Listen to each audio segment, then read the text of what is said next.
June 4, 1942, Midway Atoll, Pacific Ocean.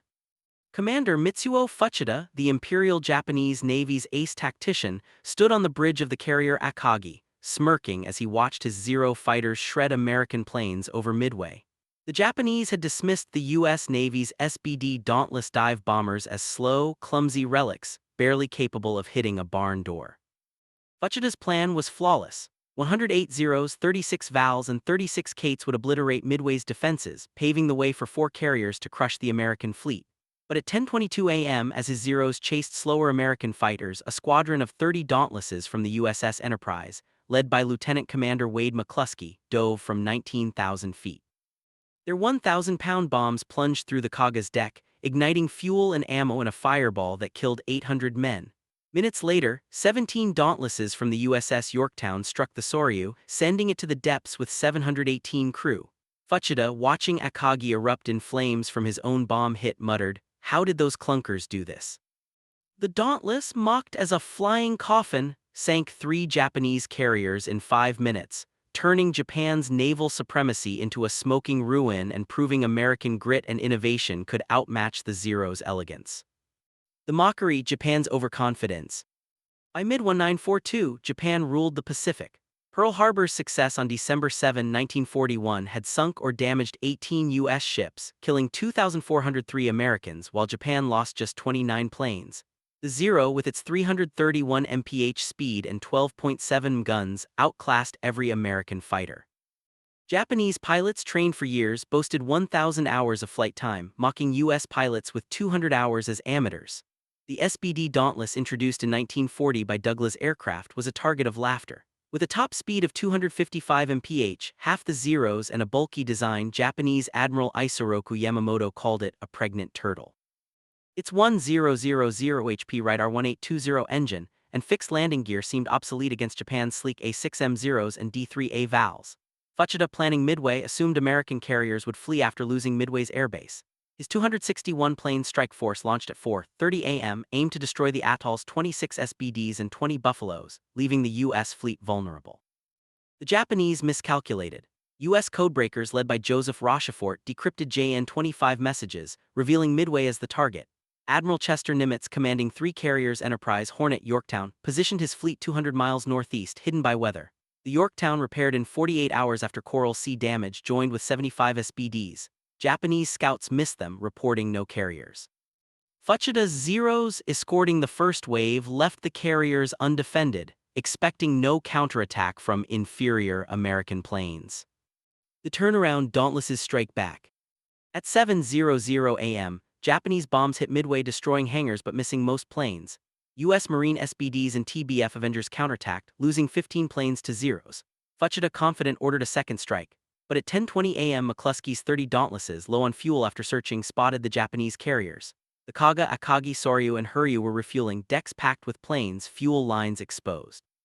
McCluskey, diving at 70 degrees, led his squadron through Zero fire.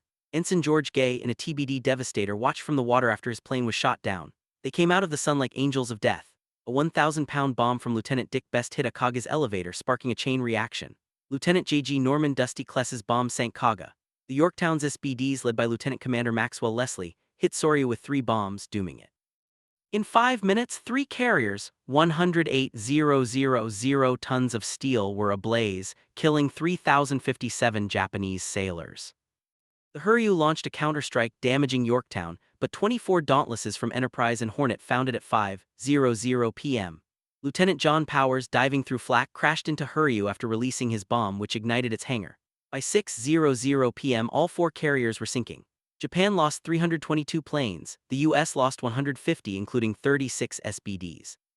Fuchida, wounded and evacuated, wrote, "We laughed at their bombers, now we mourn our fleet."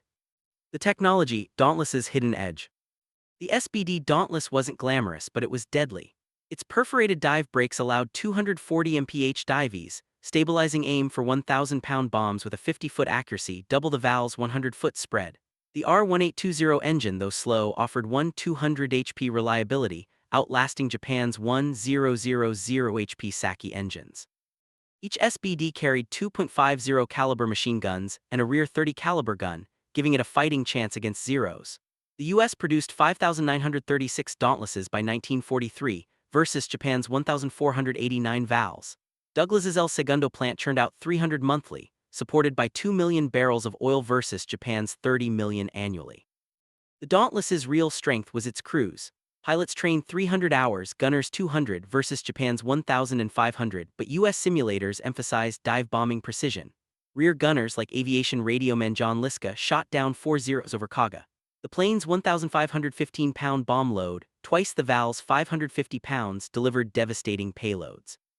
Japanese carriers with wooden decks and poor damage control couldn't survive hits. American carriers with armored decks endured. The human factor: heroes in the dive. McCluskey, with 12 years' experience, risked his squadron to find the carriers, earning a Navy Cross. Best hitting Akagi became the only pilot to bomb 2 carriers in one day, earning a Distinguished Flying Cross. Howers, dying on Huryu, received a posthumous Medal of Honor. Gunner Liska, surviving 4 crashes, shot down 10 Zeros, earning 2 air medals. The 240 SBD crewmen at Midway faced 70% losses, but sank 70% of Japan's carrier force. Their training at San Diego's NAS under Captain Leslie drilled dive angles and radio coordination, turning novices into killers. Japanese pilots, elite but overworked, flew 50 missions monthly. US pilots flew 20. By 1942, Japan had 3,000 trained pilots. The US had 7,000 with 1,000 added monthly. American abundance: 7 million tons of steel versus Japan's 2 million, built more planes and trained more crews. The psychological collapse: Japan's shock. Fuchida's report to Tokyo admitted, American dive bombers outmaneuvered our Zeros. Their accuracy was uncanny.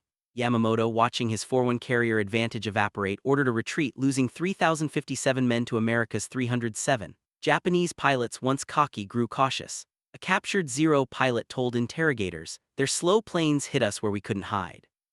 The loss of 322 experienced aviators, 10% of Japan's total, crippled their air force.